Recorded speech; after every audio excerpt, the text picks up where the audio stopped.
प्रेक्षकांचं पुन्हा एकदा स्वागत.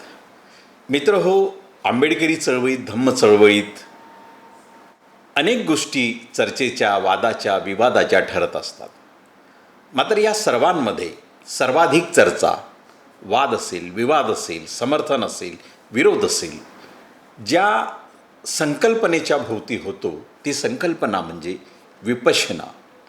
विपश्यना ही संकल्पना बुद्धाच्या धम्मापासून म्हणजे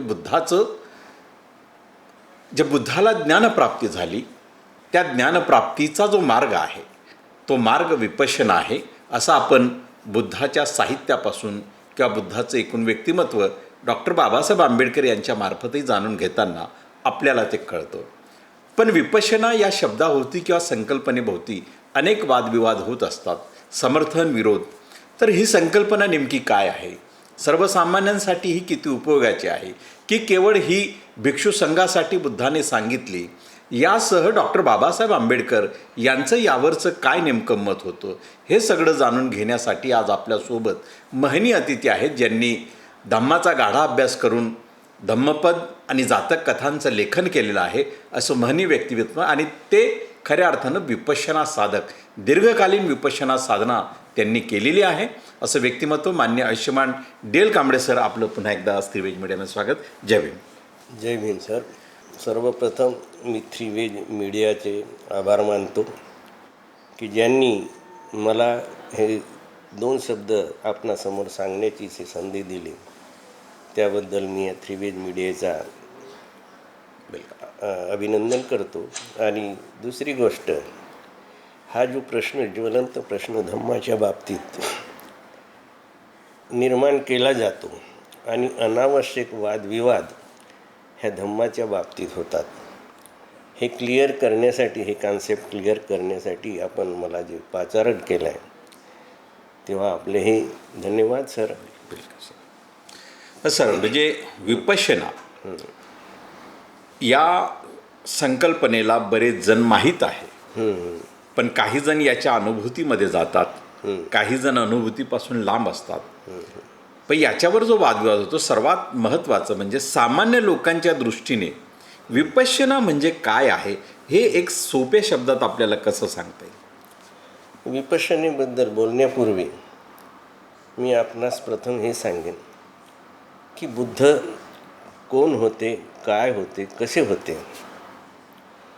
भगवान बुद्ध हे खरोखर वैज्ञानिक होते माझ्या मते. आणि दुसरी गोष्ट, ते चिकित्सक होते. ते म्हणायचे की मी एक चिकित्सक आहे, मी काही धर्मवेत्ता किंवा धर्माचा संस्थापक आहे असं मला समजू नका. हे माझे विचार आहेत. मी धम्म म्हणजे काय, तर हा युनिव्हर्सल लॉ, जे जगातलं सत्य आहे ते मी आपल्यासमोर ठेवत आहे. त्यांनी असा काही संप्रदाय स्थापन केला नाही की हा बौद्ध धर्म आहे किंवा काय. बौद्ध आपण का म्हणतो की त्यानंतर ते कॉन्सेप्ट तयार झाले की आपले विचार काय आहेत, बुद्धाचे विचार आहेत, म्हणून आपण बौद्ध अशी संकल्पना नंतर तयार झाली. पण बौद्ध हा शब्द त्यांनी आपल्या जीवनात कधीही वापरला नाही. हा धम्मट्टो म्हणजे धम्मचारी किंवा धम्मधर असे शब्द वापरले, कारण धम्म म्हणजे सत्य. जे काही जगात सत्य आहे त्या सत्याचा उलगडा करणे, प्रत्येक गोष्टीचा उलगडा करणे, कारण मनुष्य अज्ञानी आहे. आणि बुद्धांना बुद्धत्व प्राप्त झालं म्हणजे काय, संपूर्ण ज्ञान प्राप्त झालं, ह्या जगाचं संपूर्ण ज्ञान प्राप्त झालं, म्हणून त्यांना बुद्ध असे म्हटलेले आहे. म्हणजे सम्यक संबुद्ध झाले ते, याचा अर्थ त्यांना जे सत्य प्राप्त झालं ते साऱ्या जगाला दिलं. बिलकुल. मी म्हणजे तुम्ही बुद्धापासून सुरुवात केल्यामुळे मी एक प्रश्न त्या संदर्भात असा विचारतो की सिद्धार्थ गौतम यांनी जेव्हा गृहत्याग केला, गृहत्याग करून त्यांचे जे 2 गुरु म्हणजे आलार कलाम आणि उदक रामपुत्त यांच्याकडे ते गेले, तर यांच्याकडे जाऊन त्यांनी विचार शिकले की विपश्यना साधना शिकले, नेमकं काय शिकलं? म्हणजे विपश्यनेचा उगम हा बुद्धापासून होतो की त्याच्या आधी तो होता, नेमकं काय होतं? बघा, अशी संकल्पना आहे की बुद्धाने अनेक जन्म हे पारमिता पूर्ण करण्याचं काम केलं, आणि हा शेवटचा जन्म आहे तो गौतम बुद्धाचा आहे. तर हे जी संकल्पना आहे त्याला पूर्वीच काही प्राप्त होतं, म्हणून तो माणूस ह्याकडे वळला, तो महान मानव. आणि त्यांनी असंख्य प्रयोग करून पाहिले. असं काही नाही की त्यांनी जगात काय काय आहे. आता त्यावेळी ध्यान साधना करणारे लोक होते अनेक. उलटे टांगणे, वाकडं तिकडे नग्न राहणे, वाकडं तिकडे काहीतरी सोंग करणे, की याच्यानं आपल्याला ज्ञान प्राप्त होईल अशी संकल्पना होती. काही टोकाची भूमिका होती की अति शरीराला कष्ट देणे, अति शरीराला कष्ट देणे त्याच्यामुळं ज्ञान प्राप्त होते अशी संकल्पना होती. परंतु त्यांनी तोही प्रयोग केला, अनुभूतीतून गेले, पण त्याच्यानेही त्यांना काही साध्य झालं नाही. म्हणजे तो मार्ग काही योग्य नाही. योग्य नाही, तर अति टोकाचा मार्ग आहे.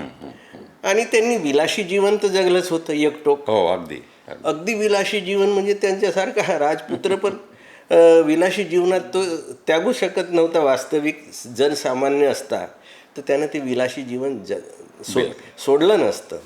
परंतु अप्रतिम माणूस होता तो, म्हणजे महामानव होता की ज्याला हे जगाबद्दल जाणण्याची जी हे होती जिज्ञासा, त्यासाठी त्यांनी तोही मार्ग सोडला, नंतर अति टोकाचाही मार्ग सोडला आणि मध्यम मार्ग सोडला. आता त्या मध्यम मार्गालाच आपण बुद्धाचा धम्म म्हणतो किंवा आर्य अष्टांगिक मार्ग म्हणतो. म्हणजे हा फिल्टर करून त्यांनी तो मधला मार्ग शोधला. एकायनो मग्गो, एकमेव मार्ग तो आर्य अष्टांगिक मार्ग आहे.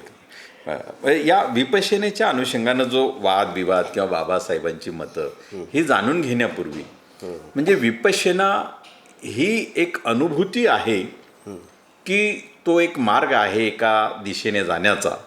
आणि ही अनुभूती म्हणजे या विपश्यनेमध्ये जसं बुद्धाची जे तत्व आहेत की अनित्यता, दुःखमुक्ती, निर्वाण, तर या तत्वज्ञानाचा या अनुभूतीमध्ये काही साक्षात्कार होतो की नेमकं काय घडतं, म्हणजे नेमकी प्रक्रिया काय घडते?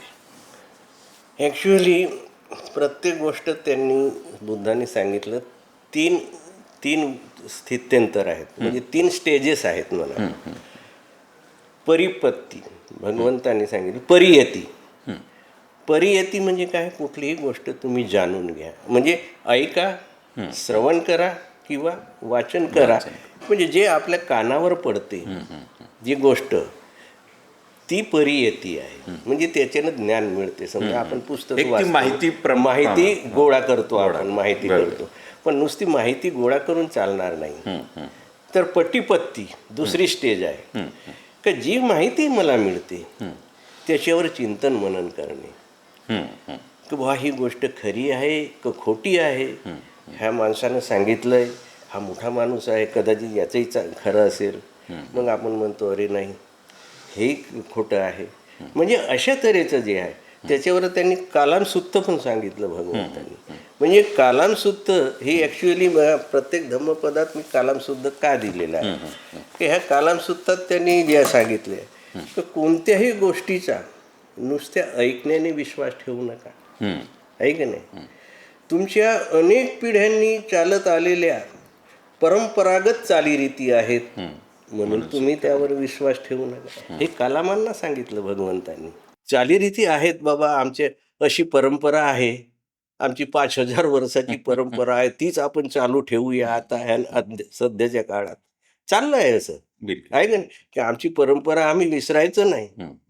इथं काय ह्या राज्यघटनेत मनुस्मृती दिसतच नाही. अरे मनुस्मृतीची आता आवश्यकता आहे का, हा विचार नाही त्याचा. म्हणजे ते भगवंतांनी तेच सांगितलं की अनेक पिढ्यांनी चालत आलेल्या परंपरागत चालीरीती आहेत, म्हणून त्यावर तुम्ही विश्वास ठेवू नये. अनेक बोलतात व कित्येक लोक त्याचा प्रसार करतात, म्हणून एखाद्या गोष्टीवर विश्वास ठेवू नका.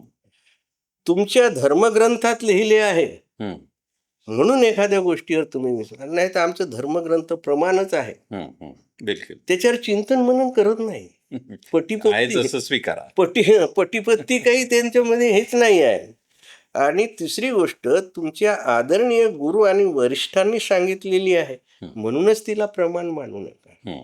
तर एखादी गोष्ट निरीक्षण आणि परीक्षण करून कारणासहित मान्य होते हं. व अनेक आपली फायद्याची आहे आणि अनेकांच्या फायद्याची आहे. हं, हं, हं, नुसतं आपलंच काही बघू नका, हं, हं, अनेकांच्याही फायद्याचे आहे की नाही याच्यावर विचार करा हं, आणि त्याप्रमाणे अनुसरण करा. हं, हं. म्हणजे ते अंमलात आणा. तोपर्यंत कुठलीही गोष्ट अंमलात आणू नका.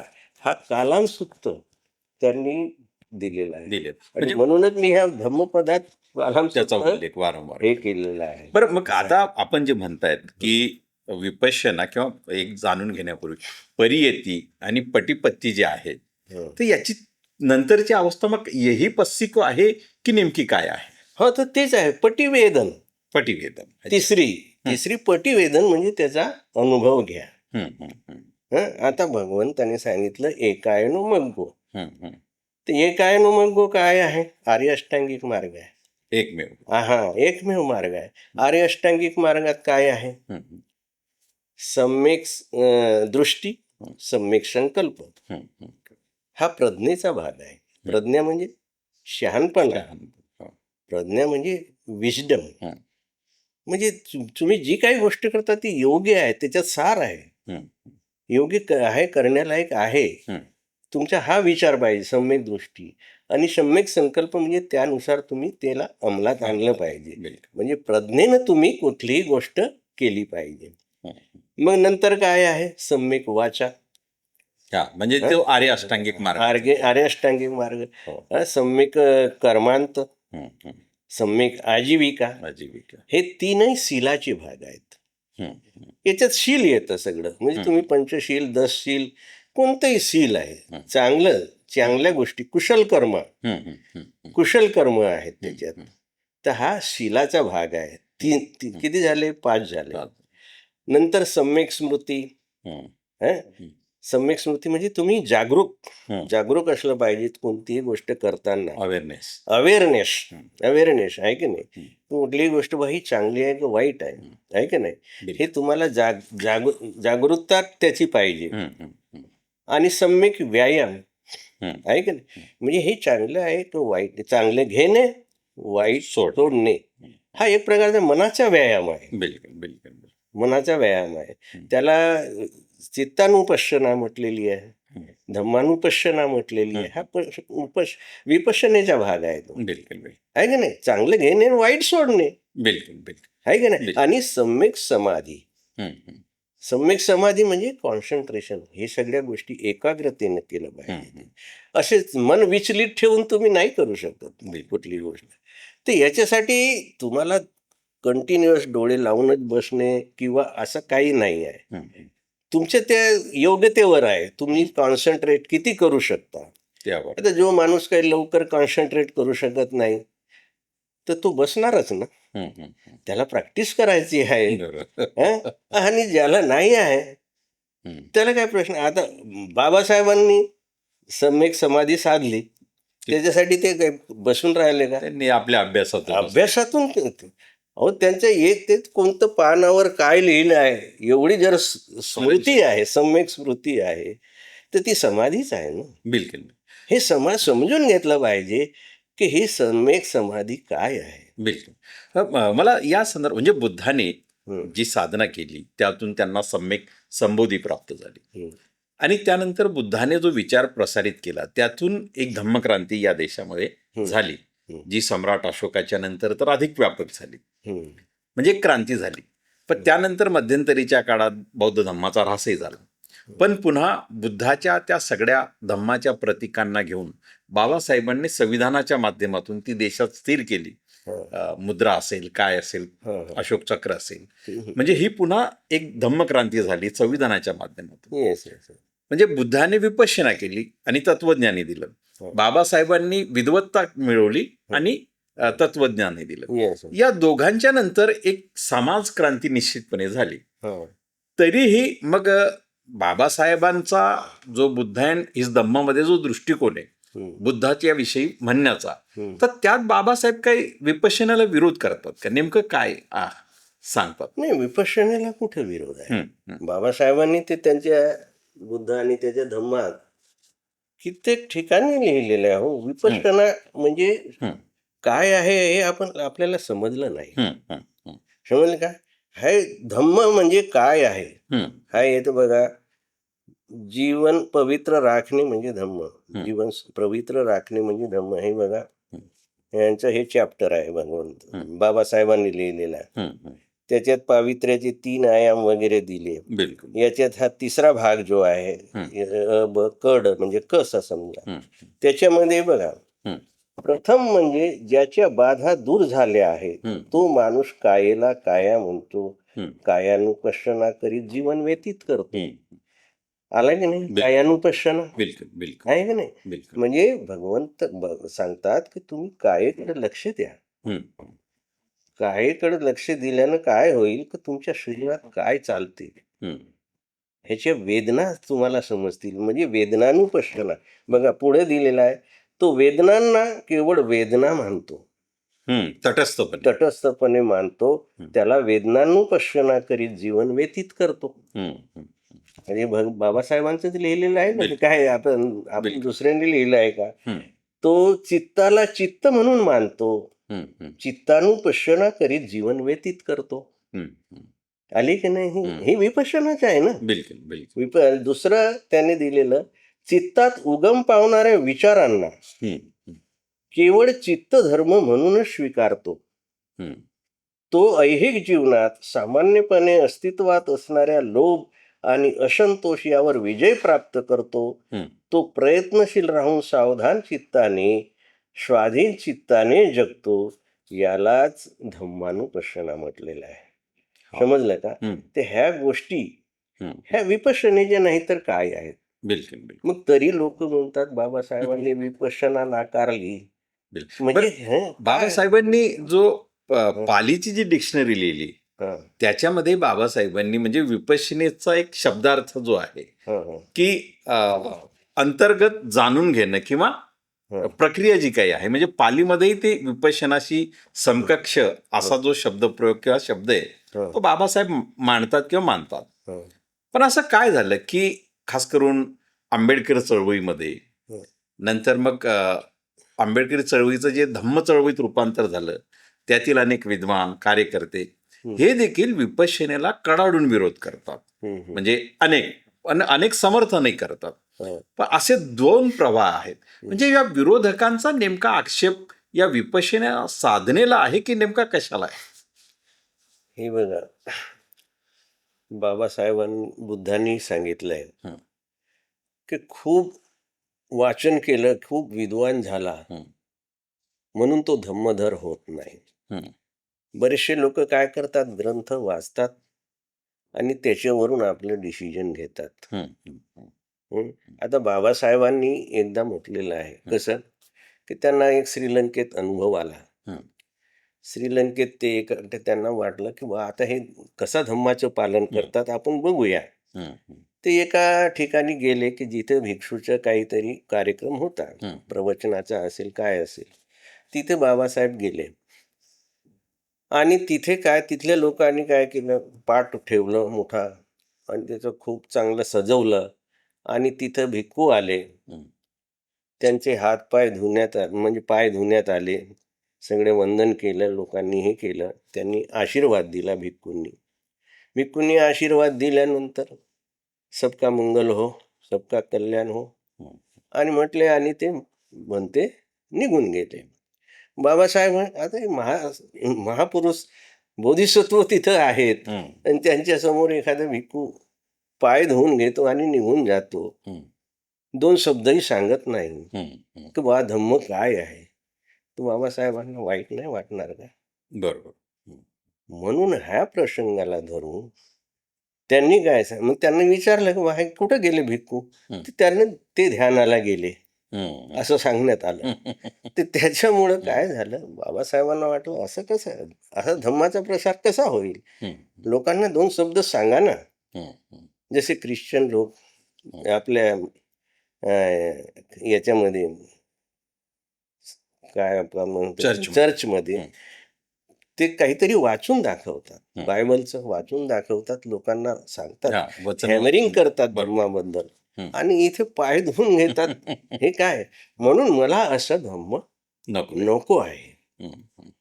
हा ध्यानाचा धम्म नको आहे. त्याचा अर्थ असा होतो का त्यांनी विपश्यना किंवा ध्यान नाकारलं? ते महापुरुष आहेत ते. ते असं कधी विचार आपण काय घेतो त्याच्यातलं, आपण काय समजून घेतो हे आपल्या विचारावर आहे. बिलकुल बिलकुल. महामानवाच्या मनात तसं नसतं. ते काळानुसार बोलत असतात. आणि त्यांनी हे जरी सांगितलं असेल की बाबा माझी जनता तर उपाशी राहते, भूकी आहे, बरोबर. ती ध्यान करून करेल काय? हिचं पोटच नाही भरत तर ते ध्यान कसं करेल? आणि बुद्धही त्याच विचाराचे होते. बुद्धांचं एकदा प्रवचन होतं आल्वी नगरमध्ये जेव्हा प्रवचन होतं, पण एक बिचारा शेतकरी, त्याला वाटलं अरे बाबा आमच्या गावी आले भगवान, आपण यांच्या प्रवचनाला गेलं पाहिजे. पण झालं काय, त्याचा बैल हरवला, बैल निघून गेला, पडून गेला. आता तो बैल शोधल की इकडे प्रवचन ऐकायला जाईल, प्रश्न निर्माण झाला. तेव्हा काय झालं, त्यानं विचार केला माझ्या पोटाचा प्रश्न आहे, बैल नाही शोधलं तर माझं गेलं, सगळे शेतीच बुडली आणि मी उपाशी आहे का ना. तर तो यानं बैल शोधला पर्यंत. आता बैल शोधून तोपर्यंत प्रवचनाची वेळ झाली. तर त्यानं काय केलं, तो बैल शोधून आणला ना तिथेच बांधून दिला, त्या जिथे प्रवचनाच्या जागी कोपऱ्यात कुठेतरी बांधला आणि बसला तिथे ऐकायला. भगवान बसलेले आहेत धम्मासनावर. भगवंतांनी ओळखलं, अरे तो माणूस हा उपाशी आहे, याच्या पोटात काही नाही, पण त्याला धम्माची भूक लागलेली आहे. तू नुसती पोटाची भूक नाही आहे, धम्माची पण भूक आहे. त्यांनी आयोजकांना सांगितलं, बाबा तो शेवटी माणूस बसला आहे ना, त्याला बोलवा, पहिले जेवणाची व्यवस्था करा. जेवणाची व्यवस्था झाली तोपर्यंत भगवान गप्पच. लोकांना विचार पडला की भगवान बोलत का नाही आज आहे ना.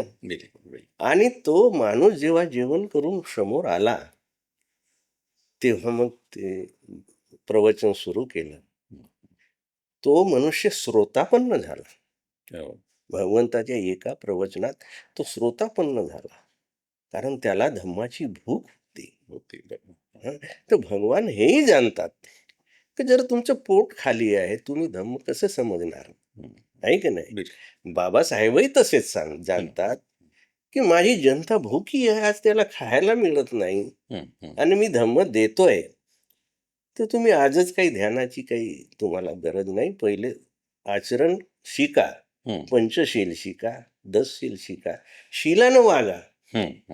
कारण मी हा धम्म देतो तुम्हाला शीलवान होण्यासाठी, इज्जतीनं जगण्यासाठी, आहे की नाही.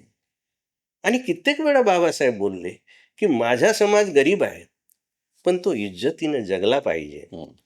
त्यांनी उदाहरण पण दिलं बाबासाहेबांनी. एका ठिकाणी म्हणे आमच्या मुंबईमध्ये अशी एक वस्ती आहे की जिथं एक बाई रात्रभर पैसे कमवते आणि सकाळी तिच्या जवळ पैसा राहतो. ती सुलेमानला ऑर्डर देते, हे सुलेमान खिमा पावलो, हा खिमा पाव माझ्यासाठी घेऊन ये. तिच्याजवळ पैसा आहे का नाही. माझ्या आया बहिणीजवळ पैसा नाही, गरीब आहेत, पण इज्जतीनं जगतात. त्याच्यामुळं मला इज्जतीनं जगणारा समाज निर्माण करायचा आहे आणि त्याच्यासाठी हा मी बुद्धाचा धम्म देत आहे. बिलकुल. ही जी विपश्यना आहे, म्हणजे या साधन, जसं बाबासाहेबांचं एक उदाहरण श्रीलंकेचं तुम्ही सांगितलं, तर या विपश्यनेची साधना करूनच भिक्खू संघ बुद्धाच्या काळात तयार झाला आणि बुद्धाने समताधिष्ठित समाज रचनेच्या दृष्टीने त्यांना कामालाही लावलं. विपश्यना साधक म्हणजे आज देशामध्ये मोठ्या प्रमाणात आहेत आणि खास करून गुजरातमधून खूप लोकांनी त्याची अनुभूती घेतली.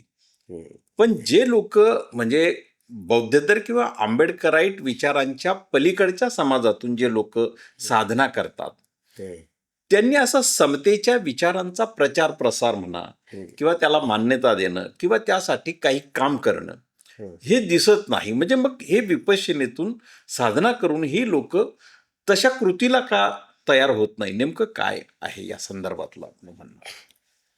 नाही, ते तयार होतात. हं, समजलं का? त्यांना समजतं. हं, बरेचसे लोक समजतात. हं, पण काही लोक ज्यांचा प्रभाव आहे हं, समाजावर, हं, ते लोक आपला विचार लादतात. हं, आता जसं ब्राह्मण समाज आहे, हं, ब्राह्मण समाज हुशार आहे, समजदार पण आहे. पण त्याच्यातले काही किडके लोक असतात. जसं मनुस्मृती लिहिणारा माणूस आहे, हं, त्यानं दूषित मनातून ते लिहिलं. हं. आणि एवढंच नव्हे, तर त्याने बंदी पण घातली की हे संस्कृतमध्ये लिहिलेलं आहे, संस्कृतमधून कोणी वाचू नये. वाचून आहे. ते वाचू नये. आणि त्यांनी त्याच्यामुळं काय झालं, समाज अज्ञानात राहिला. हं, आणि नेमका ज्यांना फायदा करायचा होता हं, स्वतःचा, हं. छोटासा फायदा आहे हा, जातीपुरता आहे, बरोबर. सार्वजनिक फायदा नाही आहे. हं, तर त्यानं तो लादला हं, आणि अंमलात आणण्याचा प्रयत्न केला. म्हणजे काही माणसं जी असतात ना, छोट्याशा लाभासाठी मोठा लाभ सोडून देतात. भगवान बुद्ध म्हणतात की छोटासा लाभ असेल त्याला सोडून द्या, मोठ्या लाभाचं बघा. हं, हं, जसं आता त्यांनी जातक कथामध्ये एक कथा सांगितली हं, आहे ना, शेरीव वाण्याची कथा. हं, शेरीव वाण्याची कथा मोठी समज बघा, हे जातक मध्ये एवढा ज्ञानाचा भंडार भरलेला हं, आहे. हं, साधीच कथा आहे हं, की दोन व्यापारी असतात. हं, एक व्यापारी बोधिसत्व असतो, हं, एक व्यापारी समजा त्याच्या विरुद्ध वागणारा देवदत्त हं, समजा, आहे का नाही. बोधिसत्वाच्या विरुद्ध वागणारी देवदत्त वृत्ती आहे. हं, हं. तो बरोबर. खरोखर देवदत्तच नाही आहे, हं, हे वृत्ती आहे. तर दोघं जण एका गावात जातात. मण्याचा व्यापार असतो. मणी घ्या म्हणून म्हणतात. ते वाटून घेतात दोघं जण, हा एरिया तुझा, तो एरिया माझा. तर एक एरियात तो जातो, एक देवदत्त जातो. ते एका कुटुंबामध्ये दोघच मायलेकी असतात. हं, श्रीमंत घराणं असतं खूप, पण त्या दुष्काळामुळं किंवा वाईट परिस्थितीमुळं गरीब होतात. तिथले लोक मरतात त्या कुटुंबातले. आणि एकच बिचारी हं, आई आणि मुलगी राहते. मुलगी लहान राहते. आणि तिच्या घरी आता ती मुलगी हट्ट करते हं, आईला की मला मणी घ्यायचा आहे, मणी घेऊन दे. हं, म्हणजे आमच्याजवळ काही नाही पैसे, व मणी कशी घेऊ, आहे का नाही. हं, तर ती म्हणते की बा ही एखादी थाली आहे आपल्या हं, घरामध्ये. अशीच किडकिटी व थाली होती, तिच्यावर घाण बसलेली, समजा माती बसलेली अशी. म्हणे ही आता इथं पडून पडून आहे घरामध्ये, देऊन टाकू. हं, वास्तविक ते घर मोठं अमीर होतं पहिले. हं, आणि त्याच्या घर सोन्याची ताटी होती. ती हं. सोन्याची ताटली. आता ती सोन्याची ताटली घरात होती, पण ती काय समजे हे व्यर्थ आहे, हं, आहे का नाही. हं, तर मग ती म्हणे आपण ही देऊन टाकू या वाण्याला, आहे का नाही. हं, तो वाणी आला. मग त्याला, बाबा आमच्याजवळ पैसे नाही आहेत, हं, पण ही ताटली घ्या. आता ती ताटली त्याने घेतली, त्या वाण्यानं बघितलं, ओरखडा मारला. सोनं, बघा सोनं. हं. पण त्याला लोभ झाला हो. की हे बाई, हे हे तर बिलकुल व्यर्थ व्यर्थ आहे ताटली, फेकून दिली असेल. म्हणे याच्यानं काय, तू काय देऊ तुला मी, काहीच नाही. अरे बाबा, जे दे ते मनी दे. मनी पण नाही देत मी, ही एवढी बेकार आहे. हो. मग तू छोटीशी माळ दे. हं? पण ती म्हणाली मला माळ नको, पूर्ण मण्याचं ते हे दे. हं, तो गेला निघून. त्याला वाटलं माझ्याशिवाय कोणाला हे देणार. हं, मग दुसरा बोधिसत्व व्यापारी तिथे येतो. आणि तो बघतो, ती म्हणते मनी घ्या, मनी तो म्हणाला. तिनं हट्ट धरला पोरीनं. हं, आला म्हणे आपल्याजवळ काय नाही, हे देऊ, हा तरी घेईल चांगला असेल तर. मग त्यानं बघितलं, अरे बापरे. त्यानं सांगितलं हे सोन्याची आहे बरं का ताटली. हं, बाई, मी माझ्याजवळ एवढं जरी सामान दिलं ना, तरी याची किंमत मी नाही देऊ शकत. हं. ती बाई म्हणे का आता एक माणूस गेला, त्यानं तर फेकून दिली, आहे ना. आता तू म्हणतोस तुझ्या हातानं हे सोनं झालं, आम्हाला त्याची पर्वा नाही, तू आम्हाला मनीच दे, आहे का नाही. मण्याची माळ दे. हं, त्याने ते सगळं सामान आपलं ते तिला दिलं. सगळं सगळं म्हणजे ए टू बाई म्हणे माझ्याजवळ आता काही नाही, फक्त मला हे दे थोडंसं, हे नावेनं जाण्यासाठी हं. थोडेसे पैसे ठेवतो हं. आणि हा तराजू ठेवतो बस. हं. तेवढंच ठेवलं त्यानं, तो गेला. पण तो पहिला वाणी आला. पहिला वाणी आला आणि म्हणतो दे ती ताटली. अरे बाबा म्हणे ती ताटली तर तू घेऊन गेला. हा, एक माणूस काय वाटलं असेल त्याला सांग. पत्थर म्हणजे असं त्याचं मन झालं की तो त्याच्या मागे धावला. त्यानं फेकून दिला आपलं सामान हं. आणि त्या वाण्याच्या मागे धावला, जो बोधिसत्व होता. पण बोधिसत्वानं ओळखला हा येणारच. आणि तो पळाला म्हणतो. आणि हा ओरडून ओरडून नदीच्या तीरावर जागी खलास झाला. हं. सांगतो याचा मतलब काय आहे? याचा मतलब हे आहे की सोनं फेकून तुम्ही थोड्याशा लोभासाठी तुम्ही हे मूल्यवान वस्तू फेकून देता. हं. हं. आज बुद्धाला तसंच केलंय ह्या लोकांनी. ह्या ब्राह्मणांनी स्वतःच्या स्वार्थासाठी म्हणजे काय, फक्त पूजा अर्चेचा त्यांचा स्वार्थ होता. त्या पूजा अर्चेनं जो पैसा मिळतो आणि आपली कमांड असते, त्या कमांडसाठी यांनी पुऱ्या समाजाला वेठीस धरून, इतर समाजाला गुलाम करून आपलं वर्चस्व सिद्ध करण्यासाठी बुद्धाला सुद्धा घालवून दिलं. हो. म्हणजे ही फार मोठी गोष्ट आहे. हं. पण या अनुषंगाने जो वाद आता तुम्ही त्या जातक कथाचा आता उल्लेख केला. जातक कथा या आंबेडकरी चळवळीत म्हणा किंवा सर्वसामान्यपणे विज्ञान मानणाऱ्या समूहामध्ये की जातक कथा या पुनर्जन्मावर आधारलेल्या आहेत असं म्हटलं जातं आणि त्यामुळे त्या जातक कथांनाच नाकारण्याची एक परंपरा आंबेडकर चळवळीत आहे. हं, हं. दुसऱ्या बाजूला विपश्यना करताना म्हणजे जे साधक असतात किंवा बाबासाहेबही हं. पुनर्भव ही जी संकल्पना वापरतात, त्याच्यातली 4 महाभूत जी आहेत, हं, हं. त्यांचं एक निसर्गात विलिनीकरण होतं. हं. तर विपश्यना साधनेमध्ये म्हणजे असं काही पुनर्जन्माची अनुभूती येते का? अनेक भिक्षू हं. अलीकडच्या आपल्या प्रवचनांमध्ये हे सांगतात की बुद्धानेच हे सांगितलेलं आहे की 84 लक्ष योनींचा जन्म आहे किंवा जन्म आहेत. तर ही विपश्यना साधनेवर जी टीका टिप्पणी होते बरेच वेळ आंबेडकरी विचारांचा अनुषंगाने हा विज्ञानवाद आहे, त्यामुळे त्या गोष्टींना स्वीकारत नाहीत. पण या विपश्यनेमध्ये ही खरंच काही अनुभूती येते का? आणि या पुनर्जन्माचा आणि जातक कथांचा संबंध तो काही वैज्ञानिक पातळीवर पण आहे का, नेमकं काय आहे? आता मी प्रथम तुम्हाला सांगितलं की बुद्ध हे वैज्ञानिक होते, हं, हं. आहे का नाही? आणि वैज्ञानिक जो असतो तो कार्यकारण भावाचा नियम हे करतो. कार्यकारण भावाच्या नियमाप्रमाणे कार्य करतो. कारणाशिवाय कुठलीही गोष्ट घडत नाही. हा भगवंताचा नियम आहे. हं. कारण साधीच गोष्ट आहे, जसं अश्वजिताची कहाणी म्हणजे सारीपुत्ताची कहाणी आहे. सारीपुत्त ज्ञानाचा भुकेला होता, हं. पण त्याला प्रॉपर ज्ञान देणारा मिळत नव्हता. हं. जो संजय वेलट्टी पुत्र होता त्याचा गुरु, तो पण निष्फळ ठरला. तेव्हा काय झालं, अश्वजित जो पंचवर्गीय भिक्खू मधला हं. भगवंताचा शिष्य नेमका राजगृहामध्ये भिक्षाटनाला गेला. हं. त्यावेळी सारीपुत्तानं बघितलं की हा मनुष्य वेगळाच दिसतो, हं. याची चर्या वेगळी आहे, याच्या चेहऱ्यावर तेज आहे, याला काहीतरी मिळालेलं आहे. तर तो भिक्षाटन करताना त्याच्या पाठीपाठी गेले सारीपुत्त. हं.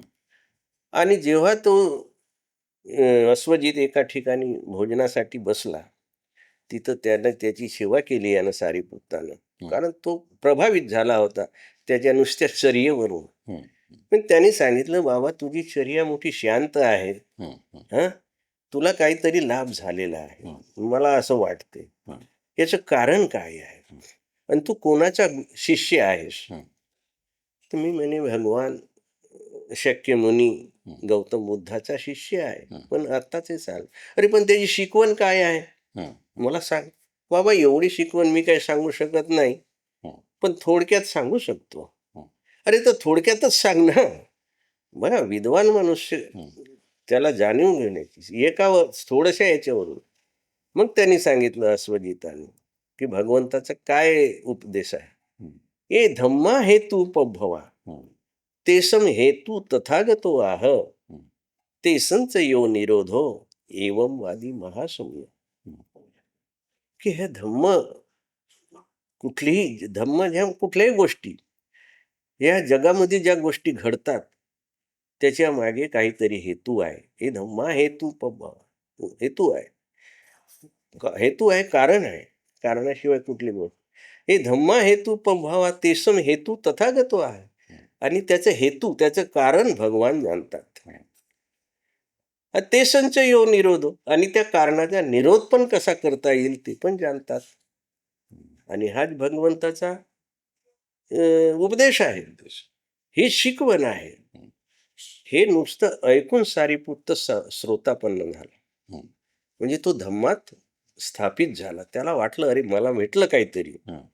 कारण जो मनुष्य, जो महामानव की कुठलीही गोष्ट कारण शोधतो आणि त्याचं निराकरण करतो, म्हणजे तो किती ग्रेट असला पाहिजे. तो लगेच गेला महामुघलांकडे गेला, अरे चल आपल्याला गुरु भेटला आता. मग एवढ्यावरच ते समाधान नाही झालं, तोही श्रोतापन्न झाला बरं का हे ऐकून. अच्छा अच्छा. महामुघलान नंतर हे आपल्या गुरुकडे गेले, संजयकडे. संजयला म्हटले अरे संजय बोल चला हो गुरुजी, चला भगवंताकडे जाऊया, आहे का नाही. पण तो म्हणाला नाही.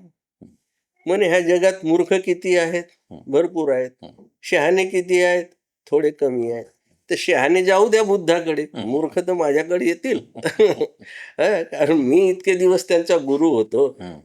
आता मी दुसऱ्याचा शिष्य कसा होऊ. मग त्यावेळी भगवंताने सांगितलं की हा साराला सार समजत नाही आणि असाराला असार समजत नाही. म्हणजे चांगल्याला चांगलं आणि वाईटाला वाईट म्हणण्याची याची क्षमता नाही संजयाची, म्हणून तो नाही आला. पण बाकीचे हे दोघं जे आले विद्वान होते आणि दुरूनच त्यांनी पाहिलं की हे माझे शिष्य होतील. दुरूनच सांगितलं सगळ्यांना, म्हणजे हे जे दोघं जण येत आहेत ना माझ्याकडे, हेच माझे सेनानी होतील, धम्मसेनानी. पण ते धम्मसेनानी कारण भावाच्या नियमामुळे आकर्षित झाले. तर प्रत्येक गोष्ट काय आहे, आता पुनर्जन्माची गोष्ट विवाह, त्याला कारण आहे. आज मी इथे उभा आहे, याला पण कारण आहे. मी उगीच कारणाशिवाय इथं जन्माला आलो नाही. आणि मग त्याचा नियम त्यांनी सांगितलं ना, प्रतीत्य समुत्पादन. जसं त्यांना बोधी प्राप्त झाली, म्हणजे काय झाली बुद्धांना बोधी प्राप्त झाली, म्हणजे त्यांना त्या वैशाख पौर्णिमेच्या पहिल्या प्रहरामध्ये पुब्बे निवासानुसती नावाचं ज्ञान प्राप्त झालं. म्हणजे पुब्बे निवासानुसती म्हणजे असंख्य जन्म आठवले त्यांना, मागचे जन्म आठवले. नंतर दुसरे के हे प्राणी जगतात कसे, मरतात कसे, जगतात कसे, मरतात कसे, असे दुसऱ्या प्रहरामध्ये त्यांनी बघितलं. आणि तिसऱ्या प्रहरात मग कार्यकारण भावाचा नियम, प्रतीत्य समुत्पाद, जो 12 कड्यांचा आहे ना, 12 कड्यांचे मग त्या 24 कड्या होतात. कारण एकीचं हे करणे आणि निरोध करणे, म्हणजे ते गोल गोल फिरत राहतात. त्या गोल गोल त्या 12 कड्यामध्येच मनुष्य अडकला आहे, त्याच्या बाहेर पडत नाही. म्हणजे ह्या भावचक्रात अडकलेला आहे. तर तो बाहेर पडण्याचाही मार्ग त्यांनी सांगितलेला आहे. अशोक चक्र हे काय या भावचक्राचं प्रतीक आहे. येस ह्या भावचक्राचं हे सारं भाव आहे ना, जग आहे हे जगाचा उलगडा करायचा आहे, तर तिथून बाहेर पडावं लागेल ना भावचक्रातून. अच्छा. तर ते भावचक्र ते भगवंताचे ते प्रतीक आहे. अच्छा. प्रतीत्य समुत्पादाचं प्रतीक आहे आणि तोच धम्म आहे. प्रतीत्य समुत्पाद हाच धम्म आहे. बिलकुल. मग आता समजा कार्यकारण भाव आपण जाणला, जगाच्या वेगवेगळ्या देशांमध्ये वेगवेगळ्या प्रकारची एक शोषण व्यवस्था आहे. कुठे प्रांतावर आधारलेली, कुठे लिंगावर आधारलेली, कुठे वर्णावर, कुठे जातीवर आधारलेली. भारतामध्ये म्हणजे विपश्यनावर आक्षेप जे घेतात, खास करून आंबेडकरवादी, त्यांचं असं जे काही म्हणणं आहे की विपश्यना करणारे या देशातल्या जाती व्यवस्थेचे जे शोषक आहेत, त्या शोषकांच्या विरोधातला लढा हा तीव्रतेकडून ते सौम्यतेकडे नेतात असा एक आक्षेप ते नोंदवतात. तर या अनुषंगाने आपला या आक्षेपाचं निरसन आपण कसं कराल? हे बघा, निष्क्रिय होतात म्हणणं हे चुकीचं आहे. हं, हं, उलट मी म्हणतो सक्रिय होतात. हं, हं, सक्रिय होतात. कारण मी डोळे लावूनच ही एवढी पुस्तकं लिहिली. हं. धम्मपद लिहिलंय, आहे की नाही? जातक कथा 11 खंडात आहेत. महासागर आहे तो ज्ञानाचा. धम्मपद 7 खंडात लिहिलेलं आहे. जवळजवळ 25 पुस्तकं माझी झालेली आहेत. समजलं का? तर मी हे डोळे लावूनच विपश्यना केली म्हणून मला ती प्रेरणा मिळाली. प्रेरणा मिळाली. लोक समजतात की त्याच्यासाठी खूप बसायला लागते. असं नाही. तुम्ही जागृत राहता हमेशा. तुमची झोप पण कमी होते. याला कारण काय? तुमचं माइंड जे आहे ना, अवेअर अवेअर राहते, थकत नाही. माइंड थकला की माणसाला आळस येते ना. पण माइंडला प्रेरणा कुठून मिळेल? कारण मनुष्य कशाचा बनला आहे? नाम रूपाचा. भगवंतांनी नियम सांगितला. नाम म्हणजे काय? मन. आणि रूप म्हणजे शरीर, आहे का नाही? तर नाम हे महत्वाचं आहे. कारण धम्मपदात त्यांनी सांगितलंय, मनोपुबंगम्मा धम्मा मनोश्रेष्ठा मनोमया मनसाचे पदुठ्ठे भासती वा करोती वा ततोनम दुःख मनवेती चक्कम व वहत पदम, आहे का नाही? तर मन हे सगळ्या गोष्टीचं मूळ आहे. हे मनानंच सगळं बनलेलं आहे. कारण मन तुमचं प्रदूषित असेल तर तुम्ही दुःखच घेणार. आता हे ब्राह्मणांनी मनुस्मृती लिहिली आणि दुःखात सगळ्या जगाला टाकलंय ना. एकच ग्रंथ, पण देशाच्या विनाशाला कारणीभूत आहे. कित्येक बाहेरचे लोक येऊन इथे राज्य केलं. याची चिंता करतात का हे लोक? की आपण गुलामीत का राहिलो इतके वर्ष? ह्या भेदभावामुळं, जातीभेदामुळं, वर्णभेदामुळं माणसाला माणूस म्हटलेला नाही, आहे का नाही? माणसांना पशुसारखं ठेवलं, त्यांना ज्ञानापासून वंचित केलं, संस्कृत शिकण्यापासून वंचित केलं. जे काही तुमच्याकडे ज्ञान होतं तसं काही वेद म्हणजे काही खूप जगाचा भंडार होता असंही नाही आहे, आहे का नाही? खरं ज्ञान तर बुद्धापासून सुरू झालेलं आहे का नाही? तर हे जे प्रदूषित मन निर्माण केलं, त्यांनी त्यांची ऊर्जा जर या सर्वांच्या कल्याणासाठी वापरली असती, वर्गभेद केले नसते किंवा जातीभेद केला नसता, तर ह्या देशाचं नंदनवन झालं असतं आणि हा विश्वगुरु ठरला असता हा देश. आज दुसऱ्या पद्धतीने विश्वगुरु ठरलाय. चोऱ्या महाऱ्या आणि भ्रष्टाचार, जातीभेद, हे म्हणजे ह्याच्यामुळे तो गुरु विश्वगुरु झालाय. तर ते विश्वगुरूचे नारे लावतात. विपश्यना ही जी साधना आहे म्हणजे आता ती जगभर केली जाते. अमेरिकेच्या म्हणजे तिथल्या NCCIH नावाच्या एका इन्स्टिट्यूटनं, म्हणजे हेल्थशी रिलेटेड ती इन्स्टिट्यूट आहे. त्यांनी 2002 ते 2022 या 20 वर्षाच्या कालावधीमध्ये अमेरिकेतल्या साधना करणाऱ्या 35,552 लोकांचा एक सर्वे केला. आणि त्या सर्वेमध्ये असं आढळलं की 2% लोक हे प्रज्ञा विकसित करण्यासाठी साधना करतात. त्यातल्या 74% लोकांचं म्हणणं असं आहे की आम्ही आजार वगैरे जे काही आहे यापासून, आजारापासून अलिप्त राहण्यासाठी साधना करतो. 92% लोकांचं म्हणणं असं होतं की यातून आम्ही तणाव जो आहे तो तणाव निवळण्यासाठी किंवा कमी करण्यासाठी. आणि त्याच्यातल्या 50% लोकांचं म्हणणं असं होतं की आम्हाला झोप चांगली यावी म्हणून आम्ही करतो. तर म्हणजे विपश्यना साधना करणाऱ्या या ज्या वेगळ्या प्रवृत्ती आहेत किंवा या ज्या वेगळ्या अनुभूती आहेत, या एकाच दिशेने अशा जातात की अशा वेगळ्या प्रकारे ते लोक करून तसं त्यांच्या पुरतं ते मर्यादित ठेवतात? नेमकं काय होतं? बघा, भगवंतांनी सांगितलंय, आरोग्य परमा लाभा,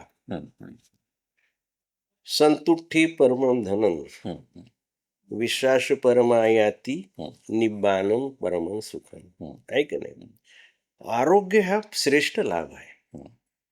पण आरोग्य श्रेष्ठ लाभ, आरोग्य म्हणजे काय? नुसतं शरीराचंच नाही, हं. मनाचं आरोग्य सुद्धा महत्वाचं आहे की नाही? बिलकुल. कारण शरीराच्या रोगासाठी तुम्ही डॉक्टरकडे जाता, हं. मनाच्या रोगासाठी कुठे जाता? हं. असं कोणतं साबण आहे का हं.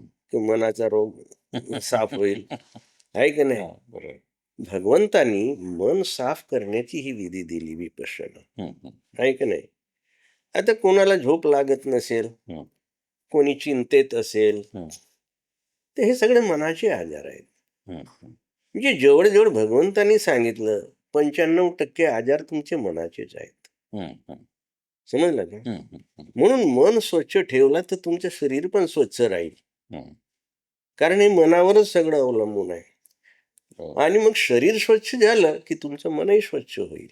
हो. म्हणजे दोन्ही गोष्टी पूरक इंटरडिपेंडंट एकमेकांना आहेत, आहेत का नाही? एकमेकावर बिलकुल. डिपेंडंट आहेत. बिलकुल. आता ही साधना जी आहे विपश्यना, हं, ही मनाची साधना आहे. हं. आणि याच्यामध्ये चित्तानुपश्यना आणि धम्मानुपश्यना ही मनाची आहे. बिलकुल. पण शरीराची पण साधना आहे ना. हं, कायानुपश्यना हं, आणि वेदनानुपश्यना हं, हं, ही शरीराची साधना आहे. म्हणजे विपश्यनेचे जे 4 सती पठ्ठाण आहेत, हं. ते दोन्हीचे आहेत, शरीराचे आणि मनाचे. मनाचे. आहे की नाही? तर त्यांनी शरीरावर एक कार्य केलंय भगवंतांनी. हं. म्हणजे हे शरीरातलं तुमचं अणु रेणू सतत बदलत आहेत, कंटिन्युअस. अनित्याचा नियम हं. जेव्हा विपश्यना करतात तेव्हा तुम्हाला तो अनुभव येतो अनित्याचा काय आहे. म्हणजे त्यांनी सांगितलं की एक पापणी लवेपर्यंत हं, 10 सहस्त्र कोटी वेळा हं. तुमच्या शरीरातली एक पेशी जिवंत होते आणि मरते. एक पापणी लवेपर्यंत. हं, म्हणजे किती वेग आहे तुमच्या पेशीच्या जन्मण्याच्या मरण्याचा. आणि बबल चेंबरमध्ये जेव्हा शोधलं सायंटिस्ट लोकांनी, हं, हं. त्यांनी सांगितलं एका सेकंदात 10^22 टाइम्स एक पेशी जिवंत होते आणि मरते. म्हणजे एकावर 22 शून्य असतील. हो, हो, हो. हा, एवढ्या वेळात तुमच्या शरीरातली पेशी एका सेकंदात जिवंत होते आणि मरते. आता हे तुम्ही कसे सांगणार? विपश्यना करणारा म्हणजे माणूस विपश्यना ही एक प्रकारची प्रयोगशाळाही आहे. प्रयोगशाळा शरीर आणि आहे, मन ते जागण्याची. इक्विपमेंट आहे. हे 3.5 हाताच्या कायेत भगवंतानी हे सगळं शोधलं. बिलकुल, बिलकुल. ते काही कुठे गेले नाही बाहेर. बिलकुल, बिलकुल. हा. पण सर म्हणजे विपश्यना साधना ही एवढी म्हणजे ह्या सगळ्या कायानुपश्यना, धम्मानुपश्यना आणि मनाची ती. हम्म, पण बऱ्याच वेळा आपल्याला म्हणजे व्यवहारामध्ये जेव्हा आपण पाहतो, हम्म, तर खूप वेळा ज्यांनी विपश्यना साधना केलेली आहे, हम्म, अशी लोक एक डिसऑर्डर दिसतात बऱ्याच वेळा. हम्म, म्हणजे ते शुक्रकोपी होतात. हम्म, पाहता क्षणी त्यांचे डोळे विस्फारलेले, लाल दिसतात. हम्म, अशा अनेक व्यक्ती पण दिसतात. हम्म. तर हा या विपश्यने साधनेचा काही दुष्परिणामही काही व्यक्तींवर होऊ शकतो का? तो नेमकं काय त्याच्या हा, मागचं काय?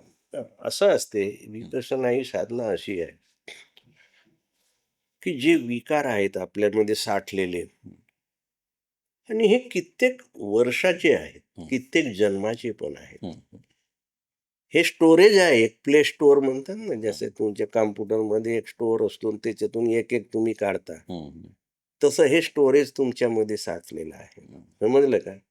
विकारांचा स्टोरेज आहे. हं, त्याला असेही म्हणता येईल अचेतन मन. हं.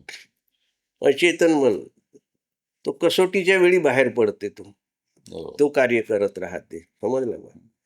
तर ते स्टोरेज आहे ना, जेव्हा तुम्ही विपश्यना करता म्हणजे त्याच्यातलं ते स्टोरेज खाली करण्यासाठी तुम्ही प्रयत्न करता, हं, तर तो स्टोरेज एखाद्या वेळी वेगानं येऊ शकते बाहेर. हं? आणि त्यावेळी तुम्हाला त्रास होऊ शकतो. हं, तर ही टेक्निक ज्याला लक्षात आहे तो शांत राहतो, हं, तटस्थ भाव राहतो त्याचा. तो विचलित होत नाही. हं, तो त्याच्यावर प्रभाव करतो. म्हणजे विचलित न होणे हं, हे त्याची निर्जिरा करणे आहे. हं, हं, हं, म्हणून साक्षी भाव ठेवा. हं. भगवान गुरुजी म्हणतात ना, साक्षी भाव ठेवा. तुम्ही शांत राहा, विचलित होऊ नका. कारण तुम्हाला येणार ते, बाहेर पडणार. ज्यावेळी तुम्ही डीप विपश्यना करता ना 45 दिवसाचे किंवा जास्त दिवसाचे, तेव्हा हे विकार बाहेर पडतात. आणि जे माणसं सहन करू शकत नाही ते फेल होतात, ते मग निघूनही जातात, पळूनही जातात. पण जे सहन करतात त्यांना मार्ग मिळत जातो आणि ते हे होतात. तर ते जे आहे त्याचे विकार बाहेर पडतात हे त्याच्या लक्षात येत नाही. त्याला वाटते हा विपश्यनेचा दुष्परिणाम आहे. म्हणजे पाहण्याचा दृष्टिकोन त्याचा बदलला आणि त्याच्यामुळे तो सोडून देतो. अच्छा. आणि मग लोकात भ्रम निर्माण होते की याच्यामुळे लोक पागल होतात, लोक असे होतात, तसे होतात. ती सहनशक्ती तुमच्यात पाहिजे आणि त्याच्यासाठी तुमच्यात पारमिता पण पाहिजे. बिलकुल. तुमची पारमिता महत्वाची आहे. पारमितेला याच्यासाठीच महत्व आहे की ते पारमिता तुमची तिथे कामी येते.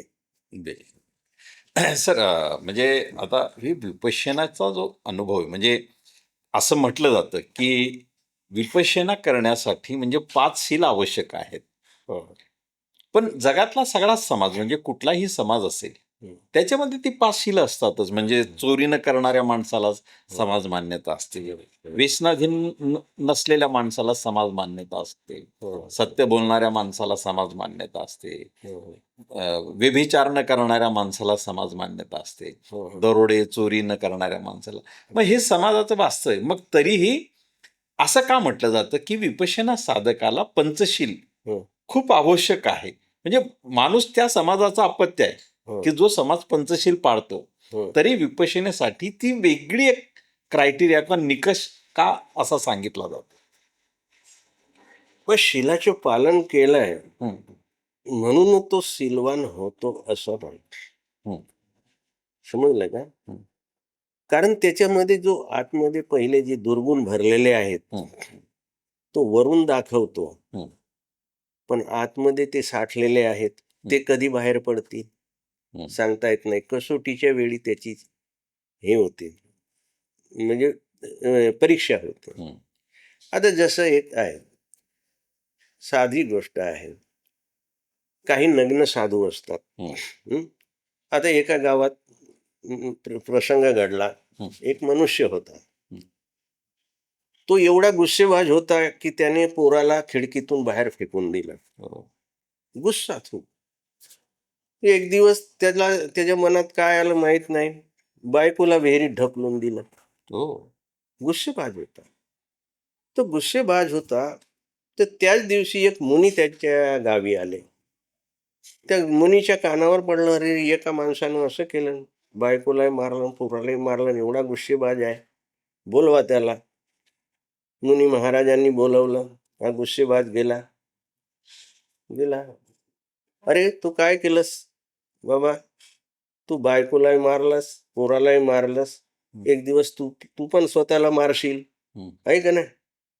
हे चांगलं नाही आहे. हं, महाराज मला आता पस्तावा होतो. हं, मी काय करू मला सांगा तुम्ही? हं, अरे म्हणे साधू हो संन्याशी हो माझ्यासारखा. हं. तेव्हा माणूस गुस्सेबाज होता. त्यांनी धरले, आपले कपडे फेकून दिले आणि त्या गुरुसारखाच नग्न साधू झाला. हं, नग्न साधू झाला ना, आणि तो कडक तपश्चर्या करायला लागला. जसे साधू गुरुसारखा, हं, म्हणजे कठीण जागेवरून चालणे, कोडे मारणे, हं, केस केस काढणे, असे खिचणे, म्हणजे शरीराला पीडा देणे. हं, इतकी पीडा दिली. हं, 25 वर्ष झाले. हं, गुरुजी मेले. हं, गुरुजी मेल्यावर हा झाला गुरु. हं. हा गुरु झाला. गुरु झाला. त्याचं नाव शांतीनाथ ठेवण्यात गुरुने. हं, हं, हं, शांतीनाथ झाला. हं. मग एकदा एक सभा होती. असे लोकांची मोठी सभा राहते. मान्यता राहते. लोक पूजा करतात. ते गावचा माणूस त्याच्या कार्यक्रमामध्ये गेला. हं. त्याने ओळखलं की बा हा माणूस तो गावचा आहे, क्रोधनाथ. बघितलं याने. त्यानं बघितल्याबरोबर गावच्या माणसाला वाकडं तोंड केलं. कोणी? शांतीनाथने. शांती. मग ह्याने विचारलं, महाराज तुम्ही मला ओळखलं का? नाही म्हणे, मी नाही ओळखलं. बघा, ओळखूनही नाही ओळखलं म्हणतो. हं, आता मग अरे तर नाही म्हणे, नाही ओळखलं. मग आपलं नाव काय आहे? तर माझं नाव आहे शांतीनाथ. आहे का नाही? शांतीनाथ. मग इकड तिकडच्या गोष्टी झाल्या. अरे तू ओळखत नाही? हम्म. दुसऱ्या वेळी विचारलं, हम्म. अरे आताच तुला सांगितलं माझं नाव शांतीनाथ आहे की नाही? तू ओळखत नाही? तू टीव्ही पाहत नाही? तू पेपर वाचत नाही? सगळीकडे माझा बोलबाला आहे की नाही? हम्म. सारं जग मला ओळखते शांतीनाथ म्हणून, आणि तू नाही ओळखत. हम्म. हा, तुला समजायला पाहिजे. ठीक आहे. त्याने तिसऱ्या वेळी मग बघितलं. तिसऱ्या वेळी यानं ओळखण्यासाठी, महाराज माझी स्मरणशक्ती कमजोर आहे हो, हम्म. तुमचं नाव काय आहे? त्याने उचलला धंडा, दिला त्याच्या डोक्यावर हाणून. हो. हं? तुला आत्ता समजेल की माझं नाव आहे शांती. शांतीनाथ. महाराज तुम्ही, बरं झालं इथं खिडकी नाही तर खिडकीतून तुम्ही मला फेकलं असतं. इथं विहीर असती तर विहिरीत मला फेकून दिलं असतं. तुम्ही बायकोला आणि पोराला मारणारे तुम्ही क्रोधनाथ आहात, तुम्ही शांतीनाथ नाही. म्हणजे बघा, इतकी तपश्चर्या करूनही त्या माणसात बदल झाला नाही. म्हणून बाबा भगवान बुद्ध म्हणतात, हे असे टोकाच्या भूमिकेनं तुम्ही मन साफ करू शकत नाही. तुमचे जे विकार साठलेले आहेत ना, ते बाहेर खाली कला तरच तुम्ही चांगलं भरू शकाल. बिलकुल. म्हणजे एका दूषित पाण्यामध्ये तुम्ही जर चांगलं स्वच्छ पाणी जरी टाकलं तरी ते दूषितच होणार आहे. बिलकुल. तुम्हाला हे दूषित पाणी बाहेर काढावं लागेल. जे स्टोरेज तुमच्यात भरलेलं आहे ना, ते प्रथम काढा. त्याच्यासाठी विपश्यना. बिलकुल.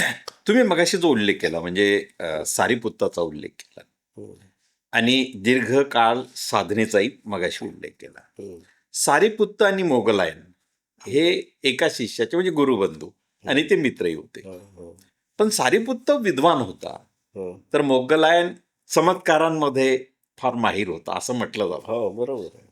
तर काय या विपश्यना साधनेतून हम्म. व्यक्तीमध्ये चमत्काराची शक्ती निर्माण होते का? म्हणजे काय तुमची अनुभूती किंवा अनुभव सांगते? अनुभूती म्हणजे आता तिथपर्यंत, त्या लेव्हलपर्यंत आपला अनुभव नाही. हं. पण त्या काळात, बुद्धाच्या काळात अनुभवी लोक होते. बुद्ध तर स्वतः आकाशात उडू शकत होते. तो भाग त्यांनी टाळला, पण त्यांनी त्याची शिकवण दिली नाही. त्यांना ऑटोमॅटिक ज्यांना केव्हा प्राप्त झाली ती रिद्धी सिद्धी, त्यांना प्राप्त झाली. त्यांची पारमिता कदाचित तशी असेल, समजलं ना. भरपूर लोकांना पूर्वीचे जन्म आठवायला लागले. कोणी आकाशात उडायला लागला, कोणी कुठे जायला लागला. हजारो किलोमीटरच्या अंतर बुद्ध जात होते एका रात्रीत किंवा एका दिवसात. म्हणजे हे कसं शक्य आहे का? पण ते गेले, ते साऱ्या विश्वाचे भ्रमण करू शकत होते. पण तो भाग त्यांनी टाळला, चमत्काराचा भाग टाळला, कारण याच्यात गैरसमजुती निर्माण होतात, आहे की नाही. ते प्राप्त होते ते त्याची पारमितेवर अवलंबून आहे. तो एवढ्या डीपमध्ये नाही. आपण सर्वसाधारण लोकांनी आपलं मन स्वच्छ करणे, आपलं सुख कसं निब्बाणम परमं सुखम, हे सगळे विकार दूर झाले तर तुम्हाला सुखच सुख आहे. बिलकुल. मन स्वच्छ करा, मन प्रदूषित राहू देऊ नका. प्रदूषित मनानं दुःख आहे आणि स्वच्छ मनानं सुख आहे. हे धम्मपदातल्या पहिल्या 2 गाथेतच आहे. अनेक लोकांचा असा आक्षेप असतो की हम्म, बुद्धाचा मार्ग जो आहे हम्म, तो मार्ग हा कुशल कर्मांचा मार्ग आहे yes. आणि कर्माची फळं म्हणजे कुशल कर्म जर केली तर कुशल फळं प्राप्त होतात. हो. पण या देशामध्ये म्हणजे बुद्धाने समतेचा मार्ग, लोकांच्या कल्याणाचा, आदी कल्याण, मध्य कल्याण, अंत कल्याण हा मार्ग देऊ नये, हो. हा मार्ग पराभूत करण्याची प्रवृत्ती या देशातल्या जाती व्यवस्थेच्या किंवा धर्मांध असणाऱ्या शक्तींनी कायम ठेवली आणि ते वेळोवेळी ते ताकदवर होत राहिले. हम्म, तर या धम्माने दिलेल्या, बुद्धाने दिलेल्या एका मोठ्या प्रवाहाचा जो भारत बौद्धमय होता एकेकाळी, हो. अशा कुशल कर्माच्या भारताला हो. गुलामीत किंवा विषमतेत ढकलून देण्याची नेमकी शक्ती का निर्माण झाली व्यवस्थेत? या शक्तीचं मुख्य कारण काय आहे? अज्ञान. ह्या साऱ्या जगातील लोक जे आहेत, सामान्य लोक आहेत, अज्ञान आहेत. भगवंतांनी पहिलीच गोष्ट सांगितली, अविद्या पच्चया संखारा. अविद्या हेच सगळ्या संस्कारांचं मूळ आहे, समजलं का? इवन महात्मा फुलेंनी तेच सांगितलं आहे की नाही. ते अविद्या हे सगळ्यात हे आहे. आता तुम्ही म्हणता की ठराविक लोकांचं त्यांनी का आपलं वजन ठेवलं, की इतर लोक अविद्येत राहिले पाहिजे, अज्ञानात. त्यांच्यापासून शिक्षण वंचित केलं. हं? समजा ते गुरुकुलातही जात असतील तरी आपले ठराविक जातीचे लोकच जात होते, इतरांना ते शिक्षण देत नव्हते. तुम्हाला एकलव्याचे उदाहरण आहे की नाही? अनेक उदाहरण आहेत. म्हणजे ऋषी मुनींच्या ह्याच उदाहरणं आहेत की त्यांनी आपले फक्त बघायचं, दुसऱ्याचं नाही बघायचं. इवन ते कर्णाला जो शिकवण देणारा होता त्यानेही त्याला शाप दिला आहे की ह्या खोटे बोलून क्षत्रिय असून माझ्याकडून ज्ञान घेतला आहे की नाही. म्हणजे ज्ञानाचा ठेवा आपल्या जवळच असावा आणि बाकी सगळे अज्ञानात असावे. हा पगडा त्यांनी कित्येक वर्ष ठेवला, त्या अज्ञानाचा फायदा घेतला. आजही त्यांचे प्रयत्न तेच आहेत. शाळा बंद होऊन राहिल्या, कारण शाळा बंद झाल्या नाही. हे शिकायला लागले तर आमच्या डोक्यावर बसतील. आज त्या जातीतला जज सुद्धा खोटे निकाल देतो. खोटे निकाल का देतो? तो जज कशासाठी बनला आहे? समान न्याय देण्यासाठी आहे. म्हणून त्याच्यावर पट्टी जे आहे, न्यायदेवतेवर पट्टी आहे. कशी? तो बाबा कोणी बघायचं नाही हा आहे का तो आहे, माणसाला सगळ्यांना सारखा. ह्या लोकांनी पट्टी काढून टाकली. का काढली? पण माणूस पाहून न्याय द्यायचा. पण भगवंतानी सांगितलं न्यायाधीश कोण, मी खरा न्यायाधीश कोण याचे माझे व्हिडिओ पण आहे, की जो सत्य सांगतो तो बघत नाही का हा माणूस कोण आहे आणि तो माणूस कोण आहे. असं म्हणून जो आपला निकाल देतो तोच खरा धम्मठ्ठ होय, तोच खरा न्यायाधीश होय. ही गाथा धम्मपदात आहे. म्हणजे धम्मपदात सगळ्याच गोष्टीचे उत्तर आहे. बिलकुल. सर, तुम्ही एक दीर्घ साधक आहात. एक शेवटचा असा एक प्रश्न मी विचारतो की भारतामध्ये विपश्यनेचाही मोठा प्रचार आणि प्रसार झालेला आहे. तर या प्रचार प्रसारात मोठ्या प्रमाणात लोक विपश्यनाकडे आकृष्टही झालेले आहेत. तर सध्या देशामध्ये ही किती केंद्र आहेत आणि साधारणपणे त्या लोकांची संख्या किती असेल की ज्यांनी विपश्यना साधना आतापर्यंत भारतामध्ये केलेली आहे? आता आकडा निश्चित मला सांगता येणार नाही, पण जवळजवळ गुरुजींच्या काळामध्ये 150 ते 200 केंद्र होते आणि देश विदेशात पण केंद्र उघडले. म्हणजे गुरुजीचे किती उपकार आहेत ह्या समाजावर, त्याची गिनती नाही. बाबांनी आम्हाला बुद्धाचा धम्म दिला तर आमची आई आहे बाबासाहेब. पण दाई जी आहे गोयंका गुरुजी, हिनं आम्हाला धम्माचं पालन कसं करावं हे शिकवलं. म्हणजे आई आणि दाई मी मानतो, गुरुजींना मी मानतो. याला कारण आहे की त्यांनी प्रॅक्टिकल धम्म कसा जगला पाहिजे ह्याची शिकवण दिली. पण काही आपल्यातले लोक गुरुजीवर टीका करणारे मोठी मोठी पुस्तकं लिहिलेली, 10-10 वर्ष लावली एका माणसानं, 10 वर्ष लावली आणि विपश्यना सत्य काय असत्य काय म्हणून पुस्तक लिहिलं. म्हणजे आपली एनर्जी निगेटिव्ह गोष्टीसाठी वापरली, कन्स्ट्रक्टिव्हसाठी काही नाही. तर असे त्याच्यासारखे कित्येक आमच्यामध्ये निर्माण झालेले आहेत.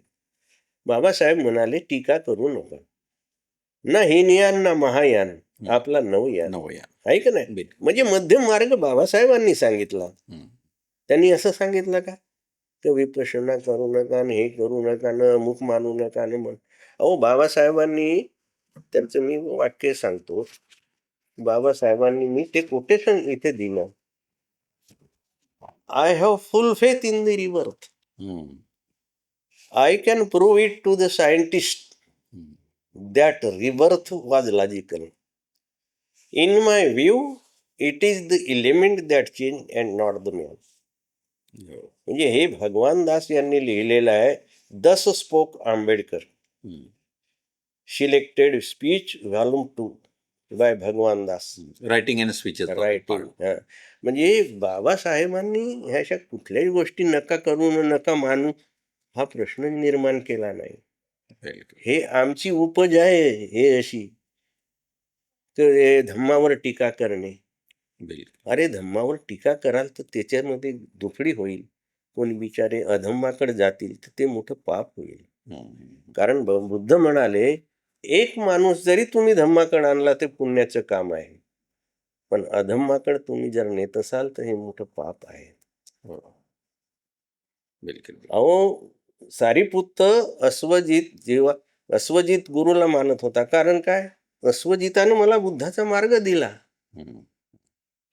मला बुद्ध सापडले नव्हते. ह्या माणसानं दिला, तर तो मनुष्य रात्री झोपताना सुद्धा गुरु कुणीकडे आहे त्या दिशेला पाय ठेवणार नाही. हो. असं त्यानं व्रत धारण केलं सारीपुत्तानं. म्हणजे एका माणसाला सुद्धा तुम्ही धम्माकडे आणलात ते मोठं पुण्याचं काम नाही.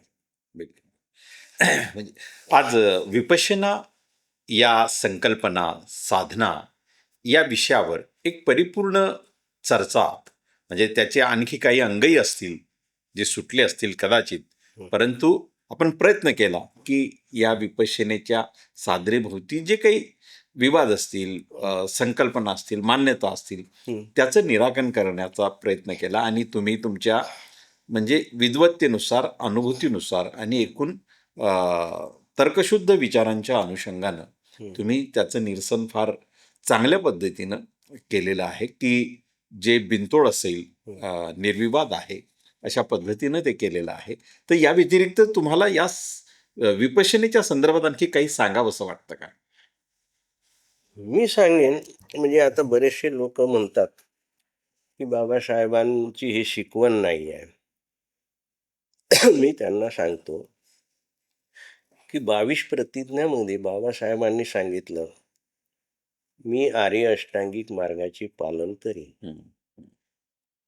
बाबांनो, आर्य अष्टांगिक मार्गाचे पालन म्हणजेच विपश्यना आहे, हे लक्षात घ्या. दुसरी गोष्ट, पुनर्जन्मावर जे लोक विरोध करतात त्यांनाही मी सांगेन की बाबा रे, हे 22 प्रतिज्ञामध्ये बाबासाहेबांनी सांगितलं आहे की आज माझा नवा जन्म होत आहे. हा नवा जन्म होणे संकल्पना काय आहे? की माझे संस्कार हे बदलत आहेत. आणि माणसाचा जन्म, पुनर्जन्म म्हणजेच काय? संस्कारांचा पुनर्जन्म आहे. ही संकल्पना तुम्ही धारण करा. उगीच व्यर्थ त्याचे फाटे फोडू नका. जन्म हा पुनर्भव. माणूस सतत बदलत आहे ना.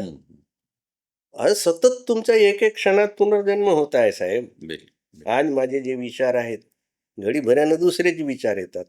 हे विचार माझे काही धरून राहतात का? नाही आहे. सतत बदल आहे, विचारातही बदल आहे, शरीरात बदल आहे.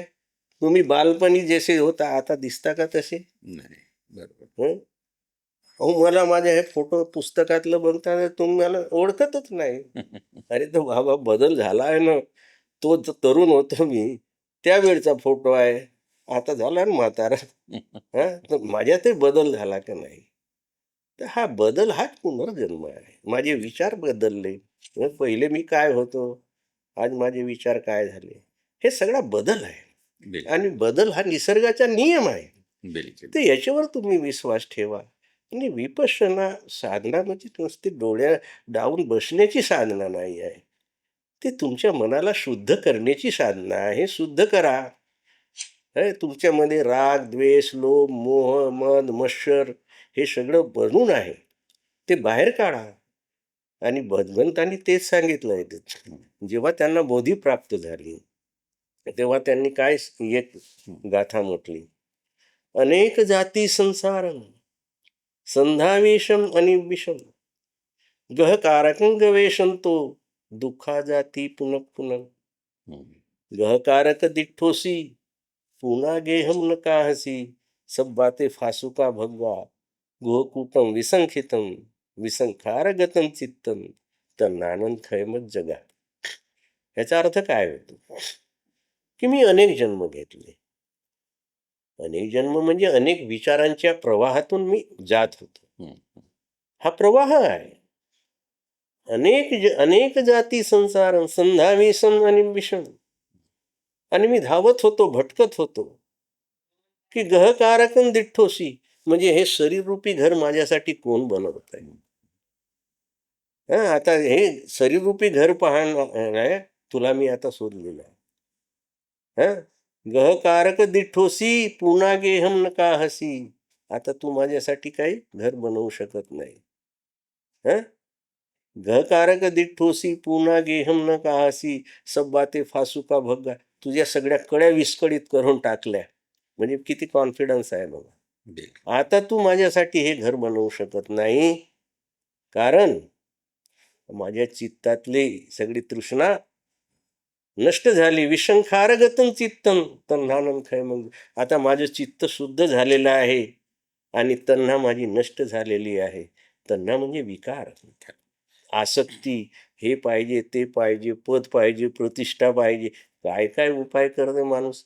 प्रतिष्ठा पद मिळवण्यासाठी वाटेल त्या खोट्या गोष्टी करते माणूस, आहे ना. याला मार, त्याला मार, याला पैसे दे, त्याला पैसे दे, हं?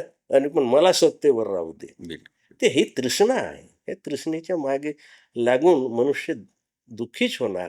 त्याला कधी सुख नाही आहे. बिलकुल. एक जाता जाता एक म्हणजे जिज्ञासा म्हणून मी एक विचारतो की विपश्यना साधना किंवा जे साधनेत खूप म्हणजे आता बुद्ध असतील किंवा त्यानंतर भिक्षू असतील, हं. मूक संवाद म्हणजे न बोलताही दोन व्यक्तींमधला संवाद हं. केला जातो असे म्हणजे संदर्भ काही सापडतात. तर याच्यात काय वास्तव आहे का? ते काही विचारांचे, बघा, विचारांचं प्रक्षेपण आहे. समजलं का?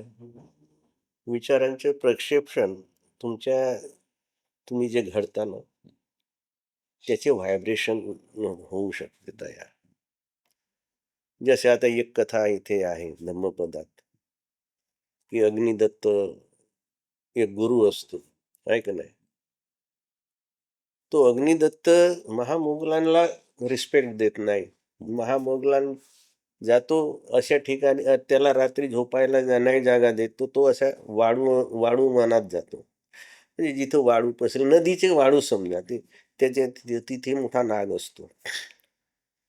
तर यांना वाटते अग्निदत्ताला का आता हा रात्री तू खलास करील याला, नाग याला खलास करील, जाऊ दे, झोपू दे तिकडे, बरं झालं, इथे किटकिट होती माझ्याकडे, आहे का नाही. हम्म. तो जातो, ते वाळूवर झोपायला जातो. नाग येतो. नाग त्याला प्रोटेक्शन देतो, हम्म. चावत नाही, त्याला मारत नाही. काय परिणाम आहे? हा व्हायब्रेशनचा परिणाम आहे. हम्म. व्हायब्रेशन जेव्हा, मग त्यावेळी बरीच लांब कथा आहे. हम्म. त्यावेळी बुद्धाचं जेव्हा आगमन येतं होते तिथे, बुद्ध समजतात ना आता काय चालू आहे, ते सगळं दिसते त्यांना. हा, पुढची कथा बरीच आहे, पण शॉर्टमध्ये याचे सांगतो की अग्निदत्ताला भगवान म्हणतात, अरे हा पशु ओळखू शकतो माणसाला, तू नाही ओळखलास. हम्म. नागानं ओळखलं की हा बुद्ध पुरुष आहे आणि त्याला प्रोटेक्शन देतोय, पण तू माणूस असून याला ओळखलास नाही. चांगल्या माणसाला तू घालवून दिलास, आहे ना, आसरा दिला नाही, बोलला नाही. तर ह्या पशुपासून शिक काय तू. म्हणजे व्हायब्रेशन्सचा हा प्रकार आहे. त्याच्यामुळे संवाद, ज्या लोक चांगले आहेत ते लोक मुके राहून सुद्धा एकमेकाचा संवाद समजू शकतात, पण त्यांना ती लेव्हल प्राप्त असली पाहिजे. विपश्यना या संकल्पनेच्या अनुषंगानं खूप संदर्भासहित तर्कशुद्ध, वैज्ञानिक आणि अनुभूती प्रामाण्य अशा प्रकारची चर्चा, त्याचं निरसन माननीय आयुष्यवान डी.एल. कांबळे सर यांनी आपल्याशी बोलताना केलं. सर, अशा तुमच्या या दीर्घ निरसनाबद्दल, अनुभवाबद्दल आपले मनपूर्वक धन्यवाद. धन्यवाद सर. सर्वांना जय हिंद.